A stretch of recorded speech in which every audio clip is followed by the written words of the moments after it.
আসসালামু আলাইকুম রহমতুল্লাহি ওয়া বারাকাতুহু।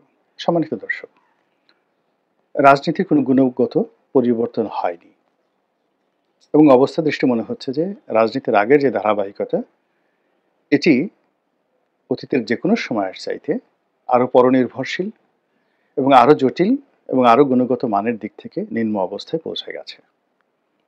প্রথমে বিএনপির কথা বলি। বিএনপির চেয়ারপারসন বেগম খালেদা জিয়া এই মুহূর্তে ইংল্যান্ডে আছেন। তিনি অসুস্থ এবং সত্যিকার অর্থে অসুস্থ, এবং তার যে বয়স, শরীর এবং তার শরীরে যে সকল ব্যথা বেদনা কিংবা রোগ বালাই ভর করেছে, এই বয়সে এখান থেকে আরোগ্য লাভ করে রাষ্ট্র ক্ষমতার সিংহাসনে বসাটা, এটা কোনো পার্সেন্টেজের মধ্যে পড়ে না, বরং এটা এতটা অসম্ভব, বলতে গেলে শুয়ের পিছন দিয়ে উট ঢুকানোর মতো একটা অসম্ভব বিষয়।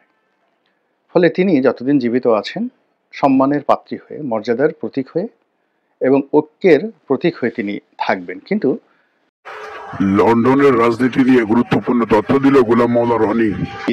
তার যে আপসহীনতা, এই বিষয়গুলো বিএনপি আর কখনো পাবে না। দ্বিতীয়ত, বিএনপি যিনি এই মুহূর্তে কর্তা ব্যক্তি জনাব তারেক রহমান, তিনি ইংল্যান্ডে আছেন। বাংলাদেশে আসার জন্য তার নেতাকর্মীরা অধীর আগ্রহে তার জন্য অপেক্ষা করছে, কিন্তু কোনো অবস্থাতেই তিনি আসছেন না। কেন আসছেন না? যে যার মতো করে বলার চেষ্টা করছে। আমার কাছে যেটা মনে হচ্ছে যে একটি স্টেবল রাজনৈতিক অবস্থা এবং স্টেবল পলিটিক্যাল অবস্থা, এর বাইরে প্রশাসনিক নিরাপত্তা, এটার জন্য তিনি অপেক্ষা করছেন। আপনারা জানেন যে 1/11-এর সময় তাকে গ্রেপ্তার করা হয়েছিল, তার উপর নির্মম নির্যাতন করা হয়েছিল। যে সকল দৃশ্য আমরা দেখি তাতে যেটি ব্যাপকভাবে প্রসারিত যে তাকে আয়নাঘরে রাখা হয়েছিল, যেটা তিনি স্বীকার করেছেন। তাকে ডিজিএফআই, তৎকালীন ডিজিএফআই তাকে ফ্যানের সঙ্গে টানিয়ে তাকে বেদম প্রহার করেছিল। অনেকে বলেন যে তার মেরুদণ্ড ভেঙে দেওয়া হয়েছে। বীভৎস নির্যাতনে তিনি কুঁকড়ে পড়েছিলেন এবং দীর্ঘদিন পিজি হাসপাতালে তিনি ভর্তি ছিলেন। তো যাদের জীবনে এই ধরনের জুলুম এবং অত্যাচার একবার হয়, ওই আতঙ্ক, ওই ঘৃণা, ওই দেশ কিয়ামত পর্যন্ত তাদের শরীরে, মন, মানসিকতায় ভেসে বেড়ায়। অধিকন্তু তার সঙ্গে যারা আছেন, তার কন্যা এবং তার স্ত্রী, তারা 1/11-এর সময় যে বীভৎস সময় পার করেছেন। স্বামী গ্রেপ্তারকৃত, শাশুড়ি তিনি সেন্ট্রাল জেলে রয়েছেন। একবার স্বামীর সঙ্গে দেখা করেন, একবার স্ত্রীর সঙ্গে দেখা করেন, শাশুড়ির সঙ্গে দেখা করেন এবং সাংবাদিকরা জেকে ধরেন। তাদের কোনো প্রশ্নের উত্তর জুবাইদুর রহমান কখনো দেননি, দিতে পারেননি। ফলে তাদের উপর এক ধরনের মানসিক চাপ গেছে এবং সেই চাপ সঙ্গত কারণে তারা কাটিয়ে উঠতে পারেননি। আমরা দেখেছি বেগম জিয়া যখন মরণাপন্ন ছিলেন, ঠিক সেই সময়টিতে তার দ্বিতীয় সন্তান কোকুর স্ত্রী বারবার এসেছেন, শর্মিলা রহমান এসেছেন, কিন্তু জুবাইদুর রহমান বাংলাদেশে আসেননি বা আসার মতো পরিবেশ তিনি অনুভব করেননি। এর কারণ হলো ওই যে তার যে ট্রমা, 1/11-এর যে ট্রমা, যেটি কোকুর স্ত্রীকে ওইভাবে আকর্ষণ করেনি বা ওইভাবে আঘাত করেনি যেটা জুবাইদুর রহমানকে করেছে। তো সেই ট্রমার কারণে তিনি বেগম জিয়াকে দেখতে আসেননি। আর এখন আওয়ামী লীগ জমানাতে তাদের জন্য বা তাদের পরিবারের জন্য অন্তত একটা জিনিস ছিল, সেটা হলো জেলখানাটা নিরাপদ ছিল, রাষ্ট্রীয় গ্যারান্টি ছিল এবং রাষ্ট্রের অনেকগুলো ইনস্টিটিউশন অ্যাক্টিভ ছিল। সেটা এখন নেই। ফলে এই জমানাতে যারা আমরা ভালো আছি, আল্লাহ আমাদেরকে ভালো রেখেছেন, আর যারা ভালো নেই তারাও আল্লাহর কাছে সাহায্য চাচ্ছেন। কোনো বান্দার কাছে সাহায্য চাওয়ার মতো অবস্থা এখন আর বাংলাদেশে নেই। ফলে তারেক রহমান সাহেব এবং তার পরিবার বাংলাদেশে আসতে পারছে না। ফলে বিএনপি রাজনীতি তস নস, ভ্যাবা স্যাকা, এলোমেলো, কটর মটর, লড়র বড়র সব কিছু হয়ে গেছে। তিনি লন্ডনে বসে চেষ্টা করছেন নিয়ন্ত্রণ করার জন্য, কমিটি বাদ করছেন, বহিষ্কার করছেন, হুমকি দিচ্ছেন, ধামকি দিচ্ছেন, কিন্তু কাজের কাজ কিছুই হচ্ছে না, বরং বিশৃঙ্খলা আরও বেড়ে যাচ্ছে। এর মধ্যে যারা অপকর্ম করছেন তারা একটা ভাগে বিভক্ত হয়ে ধরো মারো খাও এবং ওই রাক্ষসে সে হাও মাও খাও, আমরা ছোটকালে পড়েছি, ওই রকম একটা নীতি নিয়ে যতদিন পারো ধরো, মারো, খাও। ভবিষ্যতে কি হবে, ভবিষ্যতের ব্যাপার ভবিষ্যতের উপর ছেড়ে দাও। তারপরে টাকা নিয়ে যদি পরিস্থিতি খারাপ হয়ে যায় বাংলাদেশ থেকে আওয়ামী লীগের মতো পালিয়ে যাও, বিএনপির 111-এর পরে যে সকল নেতারা পালিয়ে গেছেন তাদের মতো পালিয়ে যাও, আর বিদেশে গিয়ে পায়ের উপর পা তুলে পোলাও খাও, কোরমা খাও, বিরিয়ানি খাও। তো এই যে মন মানসিকতা, এটার একটা বিরাট অংশ এইভাবে কাজ করছে। 2 নম্বর হলো যে দলীয় পদ পদবি, অর্থাৎ কেউ নমিনেশন চাচ্ছেন, কেউ মন্ত্রী হতে চাচ্ছেন, কেউ মেয়র হতে চাচ্ছেন, কেউ দলের বড় কোনো পদ পদবি চাচ্ছেন, এরকম লোকের সংখ্যা ধরুন দলের মধ্যে আছে 1000 খানেক। তো এই মানুষগুলো তাদের ভাগ্যের উন্নয়নের জন্য তারা দিদারসে লন্ডনে গিয়ে বসে আছেন।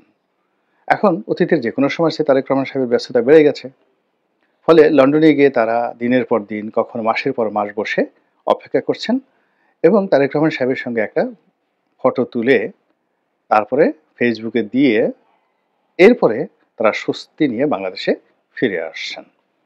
এরকম নেতার সংখ্যা অসংখ্য। 1। 2 নম্বর হলো যে যেহেতু এখন দল ক্ষমতায়, এখন বড় বড় নেতাদের বিরুদ্ধে তারেক রহমান সাহেবের কাছে নানা রকম অভিযোগ আছে। যেমন ধরেন একজনের নাম ধলা। তো ধলা একজন বড় নেতা, ধলার কর্মীরা বিভিন্ন এলাকাতে মারামারি করছে, তো মারামারি করছে, কাটাকাটি করছে। আর ধলার অপোজিট নেতা, তার নাম কলা। এখন কলা আবার করলো কি, তার নেতার কাছে, তারেক রহমান সাহেবের কাছে ধলার বিরুদ্ধে অভিযোগ করলো যে ধলার লোক পুরো সাইদাবাদ খেয়ে ফেলছে। আবার ধলার যারা লোকজন আছেন বা ধলার নিচে কলার বিরুদ্ধে অভিযোগ করলো যে এখানে অন্য কোনো বিষয় না, এলাকাতে আমরা শান্তি শৃঙ্খলা বজায় রেখেছি এবং মিস্টার কলা এখানে আসতে পারেন না, আমরা ব্যারিকেড দিয়ে রেখেছি, এজন্য আমাদের বিরুদ্ধে তিনি আপনার কাছে বলেছেন। ফলে এই ধলা কলার ছলা কলায় জনাব তারেক রহমানের নাক কান পঞ্চ ইন্দ্রিয় ঝালাপালা হয়ে গেছে এবং দিন শেষে তিনি সবার সঙ্গে রাগ করছেন, অভিমান করছেন। আবার এই অভিমান করার জন্য ধলা কলা ছলা কলার বস্তা ভরে আবার তারা লন্ডনে পাড়ি দিচ্ছেন। তো এই গেল বিএনপির অবস্থা লন্ডন কেন্দ্রিক। শেখ হাসিনার যারা লোকজন এরা আবার দিল্লি কেন্দ্রিক, অর্থাৎ শেখ হাসিনাকে বাদ দিয়ে একটা রিফাইন্ড আওয়ামী লীগ হবে, এরকম যে কথাবার্তা হচ্ছিল, এটা কেউ সাহস পাচ্ছে না, এটা হবে না। এর কারণ হলো আওয়ামী লীগের জমানাতে বা 111-এর জমানাতে এই যারা সংস্কারবাদী ছিল তাদের যে কি দুর্ভোগ এবং দুর্দশা হয়েছে। আওয়ামী লীগ এবং বিএনপি উভয় দলই সামরিক শাসনের জাতাকলে পড়ে দলকে রিফাইন করার জন্য আওয়ামী লীগের সবচেয়ে সেরা, যেমন সুরেন্দ্র সেনগুপ্ত, তোফায়েল আহমেদ, আমির হোসেন আমু, যাদেরকে সংক্ষেপে র্যাড বলা হতো, তাদের সঙ্গে জনাব সাবির হোসেন চৌধুরী, বগুড়ার আব্দুল মান্নান সাহেব, তারপরে শেষে আখমদ জাহাঙ্গীর হোসেন সাহেব, মাহমুদুর রহমান মান্না সাহেব থেকে শুরু করে, মানে শেখ হাসিনা রিক্রুট করা সবচেয়ে মেধাবী যারা লোকজন তারা এবং বঙ্গবন্ধুর হাতের রিক্রুট করা মেধাবী লোকগুলো সব শেখ হাসিনাকে মাইনাস করার চেষ্টা করেছে, কিন্তু হয়নি। একইভাবে বেগম খালেদা জিয়াকে মাইনাস করার জন্য মেজর হাফিজ, তারপরে শেষে সাবেক সেনাপ্রধান মাহবুবুর রহমান, মানে মির্জা ফখরুল সাহেবের ভগ্নিপতি তিনি, আব্দুল মান্নান ভূঁইয়া থেকে শুরু করে আরো অনেকে একেবারে হাওয়া ভবনে যারা ঘনিষ্ঠ ছিলেন, তারেক জিয়ার মানে রীতিমতো জুতো টানার জন্য যারা সকাল থেকে ওই হাওয়া ভবনের সামনে গভীর রাত পর্যন্ত দাঁড়িয়ে থাকেন, ইস যদি একটু জুতোটা টানতে পারতাম। তো এইরকম ছাত্রদল, যুবদল এবং বিএনপি অন্ততপক্ষে ঘনিষ্ঠ 1000 সেই নেতাকর্মী তারাও এই মান্নান ভাইয়ের সঙ্গে যোগ দিয়েছিলেন। সাইফুর রহমান সাহেবের মতো মানুষ এই দলের মধ্যে চলে গেছেন, কিন্তু সফলতা আসেনি। তো সফলতা আসেনি, কিন্তু দলের মেরুদণ্ড ভেঙে গেছে, বিশ্বাস চলে গেছে, আস্থা এবং নির্ভরতার জায়গা চলে গেছে। ফলে তারেক রহমান সাহেব এই যারা খুব বড় বড় কথা বলেন, দলের বড় বড় নেতা রয়েছেন, তাদের কাউকে বিশ্বাস করেন না। সেই তুলনায় তিনি যারা দলের তুলনামূলকভাবে তরুণ তাদেরকে বিশ্বাস করেন। আর দলের বাইরে যে সমস্ত লোকজন মিষ্টি মিষ্টি কথা বলে তার কাছ থেকে পা ধরে সালাম করে তাদেরকে তিনি বেশি বিশ্বাস করতে বাধ্য হন। এর কারণ হলো সিনিয়র যে গ্রুপটি, সেই গ্রুপটির দ্বারা তিনি প্রতারিত হয়েছেন। তো এই কারণে কি হলো, এই নতুন একটি রিফাইন্ড আওয়ামী লীগ হবে বা এই মুহূর্তে বিএনপি আওয়ামী লীগকে মাইনাস করে আবার -2 ফর্মুলা হবে, এটি নিয়ে কথাবার্তা শোনা যাচ্ছে, কিন্তু এটা সম্ভব হবে না। বাংলাদেশের যে ট্র্যাডিশন, সেই ট্র্যাডিশনে সম্ভব হবে না। তো আগে যে লন্ডনের কথা বললাম, সেই লন্ডনের কথা বাদ দিয়ে এখন দিল্লির কথা বললি। যারা বাংলাদেশে আছেন তারা অনেকে যারা রাজনীতি করতে চান, যাদের মুখোশ এখনো উন্মোচিত হয়নি, তারা বাংলাদেশ থেকে কেউ কলকাতা যাচ্ছেন, কেউ দুবাই যাচ্ছেন, কেউ আমেরিকাতে যাচ্ছেন, ওখান থেকে গিয়ে আবার নেত্রীর সাথে কথা বলছেন, অনেকে দিল্লিতে আসছেন। আবার যে সমস্ত যারা পালিয়ে আছেন, আওয়ামী লীগের শীর্ষ যারা নেতৃবৃন্দ রয়েছেন, তারাও সকাল বিকাল শেখ হাসিনার সঙ্গে কথা বলছেন। ফলে শেখ হাসিনার যে টেলিফোন ডেইলি 18 ঘন্টা ব্যস্ত থাকে, সমস্ত নেতাকর্মীদের সাথে কথাবার্তা বলতে হচ্ছে, এবং ওই দিল্লি থেকেই আবার নতুন একটি আওয়ামী লীগ তৈরি হচ্ছে। আপনারা জানেন যে একসময় মাওলানা আব্দুল হামিদ খান ভাসানী যে আওয়ামী লীগ তৈরি করেছিলেন, সেই আওয়ামী লীগও দেশের বাইরে থেকে তৈরি হয়েছিল, বাংলাদেশ থেকে নয়। তো যাই হোক, এখন নতুন করে যে আওয়ামী লীগ তৈরি মানে হচ্ছে, এটাও ৭৫-এর 15ই আগস্টের পরে যেভাবে আওয়ামী লীগের সমস্ত কর্মকাণ্ড দিল্লি থেকে পরিচালিত হতো, বাংলাদেশের জিয়াউর রহমান সাহেব অনেক চেষ্টা করেছেন আব্দুর রাজ্জাক সাহেবকে দিয়ে, ডক্টর কামাল হোসেন সাহেবকে দিয়ে, আব্দুল মালিক উকিল সাহেবকে দিয়ে, তারপর শেষে টাঙ্গাইলের আব্দুল মান্নান সাহেবকে দিয়ে বিকল্প আওয়ামী লীগ গড়ে তোলার, কিন্তু শেখ হাসিনার কাছে এটা হয়নি। শেখ হাসিনা যখন এলেন তখন এটা এক প্রাণ ফিরে পেল, এবং এই যে টোটাল ফরমেশন, এটা দিল্লি থেকে হয়েছে। আবার ১/১১-র আগে 2008 সনে তখন আওয়ামী লীগের যে ত্রাহি ত্রাহি অবস্থা, সেটাও তখন দিল্লি থেকে এটা প্রতিষ্ঠিত হয়ে আসছে। ফলে ভারতের অর্থাৎ আসাম থেকে মাওলানা আব্দুল হামিদ খান ভাসানী যে আওয়ামী লীগ শুরু করেছিলেন, সেই আওয়ামী লীগের পূর্ণতা দিয়েছিলেন কলকাতা থেকে এসে হোসেন শহীদ সরওয়ার্দী। আবার এই আওয়ামী লীগ যখন বিপদে পড়েছিল, তখন সেই আওয়ামী লীগের পাশে এসে দাঁড়িয়েছিলেন সেই ভারতের যে সরকার, আগরতলাতে এসে।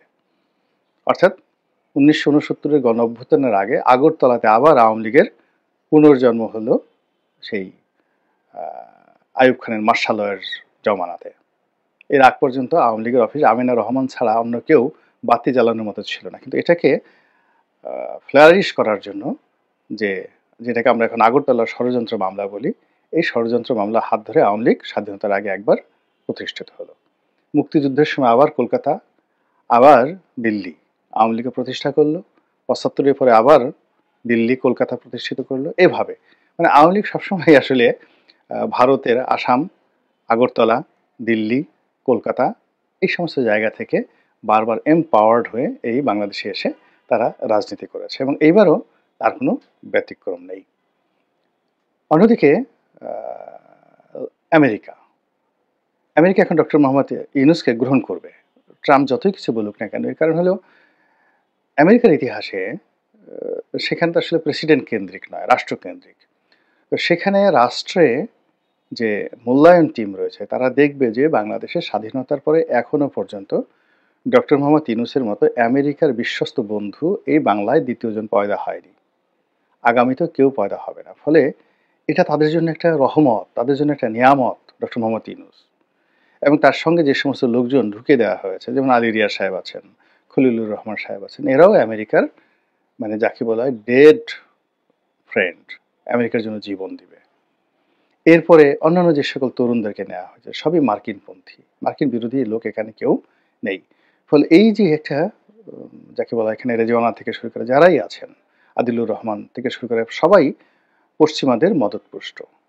তো কাজেই ওয়াশিংটন থেকে সরকারের জন্য রসদ আসছে, সরকারের জন্য বুদ্ধি আসছে, পরামর্শ আসছে, শক্তি আসছে। আমরা যারা বগল বাজাচ্ছি ডোনাল্ড ট্রাম্প এসে ফেলে দিবে তাকে, এটা একেবারে একটা নির্বোধের চিন্তা, এটা অন্তত আমি করি না।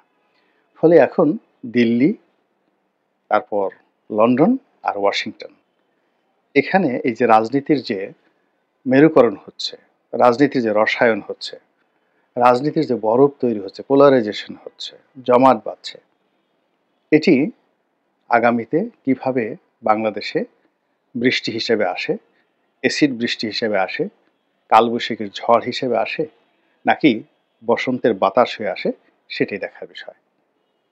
মহান আল্লাহ আমাদের সবাইকে হেদায়েত দান করুন এবং হেফাজত করুন। আসসালামু আলাইকুম ওয়া রাহমাতুল্লাহি ওয়া বারাকাতুহু।